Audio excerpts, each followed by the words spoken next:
Bonjour, je suis Antoine Brocard, thérapeute manuel depuis bientôt 20 ans.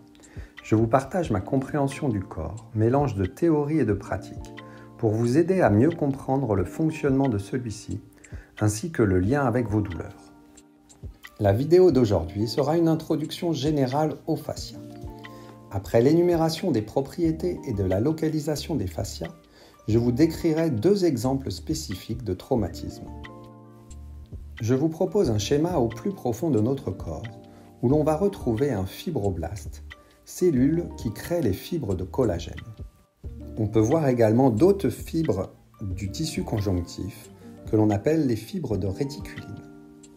Ce tissu conjonctif va constituer un maillage plus ou moins organisé de fibres élastiques, aux propriétés viscoélastiques avec un rôle biomécanique essentiel, car disséminé partout dans le corps. Les fascias sont des structures passives de transmission des contraintes. Par leur contraction, elles influencent la dynamique musculaire. Leur innervation sensitive leur permet de participer à la proprioception et à la notion de douleur.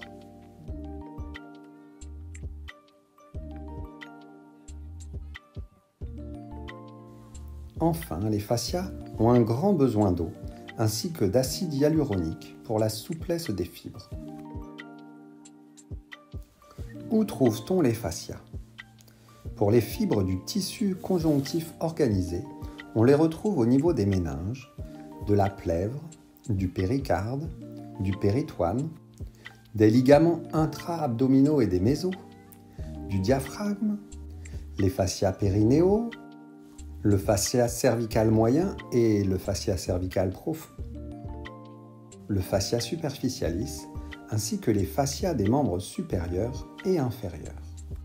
Pour résumer, ce sont les enveloppes principales qui entourent, maintiennent et soutiennent les organes et les muscles du corps. Voyons voir maintenant quels sont les rôles des fascias. Comme je viens de le dire, ils soutiennent et supportent les éléments du corps. Avec une certaine capacité à se tendre, ils assurent la protection des organes nobles. Concernant les méninges, ils ont un véritable rôle d'amortisseur grâce au liquide céphalo-rachidien. Les fascias aident au retour veineux et lymphatique, entre autres, pendant la marche ou les activités quotidiennes. Ils ont donc un rôle hémodynamique. À un niveau microscopique, le tissu conjonctif est impliqué dans les réponses immunitaires de défense du corps. Toujours à un niveau microscopique, le tissu conjonctif ainsi que la substance fondamentale permettent aux éléments nutritifs ou autres hormones de se déplacer jusqu'aux cellules pour la communication entre les cellules et les échanges entre elles. Enfin, et c'est peut-être le plus important, les tissus conjonctifs du corps humain sont capables dans l'infiniment petit de se rétracter sous l'influence d'une hyperpression, puis de revenir à leur longueur initiale si la pression du milieu redevient physiologique. Afin de mieux comprendre ce que sont les fascias, je vous propose l'analogie maison par rapport au corps. Donc, pour les fondations, les murs porteurs, la charpente et la toiture, ce sont les os et les muscles. Les portes et les fenêtres sont comme les articulations. Le disjoncteur, le tableau électrique ainsi que les câbles sont le système nerveux. La plomberie et les tuyaux, le système vasculaire. Les cloisons et autres gaines, carrelage, moquette, parquet, tapisserie, sont les fascias. Le ciment, le plâtre et l'isolation, la continuité microscopique des fascias via les fibres de collagène qui s'enfoncent partout dans le corps, telle une vraie toile d'araignée en 3 dimensions.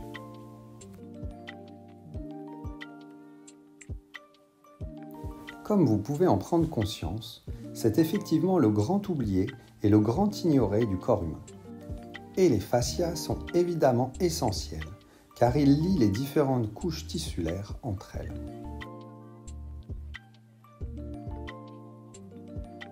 Je vais maintenant vous faire une analogie qui m'est propre. Je vais vous parler des fluides non newtoniens. Je vous conseille d'aller voir des vidéos ou bien de tester par vous-même. Donc, si on mélange de la maïzena avec de l'eau, on obtient alors un drôle de mélange avec des propriétés tout à fait étranges. Dans un premier temps, vous pouvez enfoncer votre main et malaxer le fluide. Par contre, si vous tapez sur ce mélange avec votre poing ou bien un marteau, vous serez étonné que cette pâte durcisse.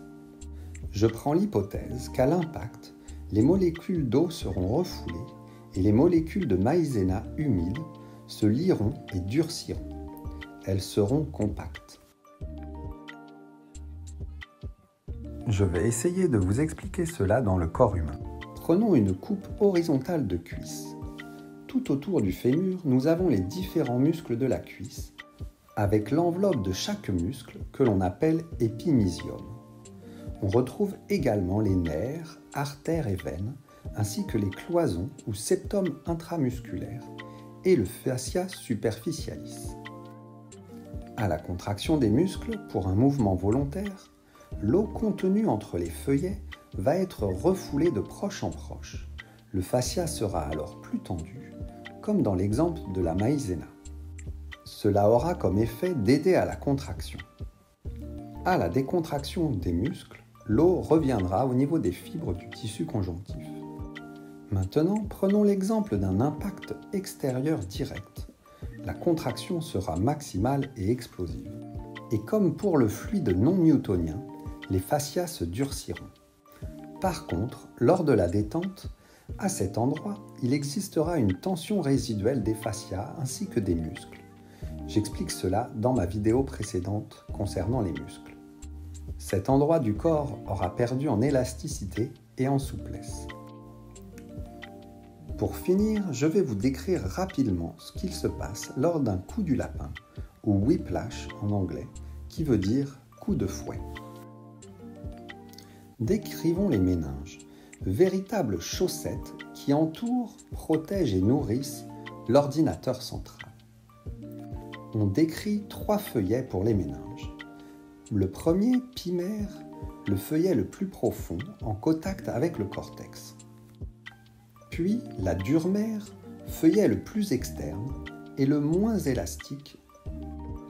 Et enfin, entre les deux, l'arachnoïde, dans lequel circule le LCR, le liquide céphalorachidien. Donc, lors d'un accident de voiture, la tête va être projetée vers l'avant. Il s'exercera une traction du feuillet durmérien au niveau de la boîte crânienne, ainsi que le long de la colonne vertébrale. Certains endroits resteront en tension tant qu'une source extérieure ne sera pas intervenue pour les détendre. En attendant, il y aura une augmentation de la pression intracrânienne qui entraînera peut-être des maux de tête et également des douleurs au cervical ainsi que dans la zone lombaire. Je vais conclure en vous disant que, dans la pratique thérapeutique en lien avec les traumas physiques, et maintenant que l'on comprend l'interpénétration des fascias dans le corps, il est bien délicat de séparer les tissus corporels. D'où l'intérêt d'avoir une vision holistique, un toucher et une intention différentes en fonction des tissus que l'on travaille, et également connaître ses facilités thérapeutiques pour passer la main à d'autres thérapeutes si besoin.